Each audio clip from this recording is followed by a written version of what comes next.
వాడిని చంపడంతో కథ ఇంకా అయిపోలేదురా. ఏంట్రా అలా అంటున్నావు? చంపేశాం కదరా. కథ ఇప్పుడే మొదలైందిరా. కుమార్ని చంపిన రోజు ఆ సముద్రం దగ్గరే. బ్రదరు ఇట్లా ఈ ఫోన్ మావాడిదే. ఈ ఫోన్ మీ వాడిదే?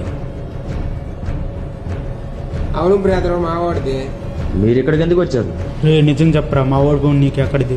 అంటే చంపేసింది మీ వాడినా? చంపడం ఏంట్రా? చలపతిరాజు సీను గారిని. చలపతిరాజు సీనుగాడు పాటికి తెచ్చాడు, కానీ ఎందుకు తెచ్చాడు? ఎందుకు తెచ్చాడు రా? వేలం పాట పాడాడు కదా. అవును, రోయల్ చెరువు పాడాడు. అయితే ఏంటి? వేలం పాట పాడిన చలపతి ఎదుగానే రా. అంటే మీ వాళ్ళని చంపేసింది వాళ్ళేనా?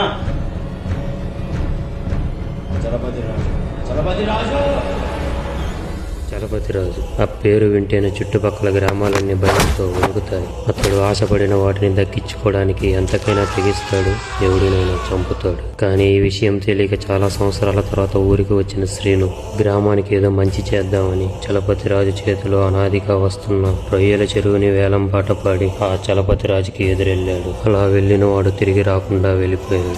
అది జరిగేటప్పుడు అక్కడే ఉన్న కుమార్ కూడా అమాయకంగా చలపతిరాజు మనుషులకు బలైపోయాడు.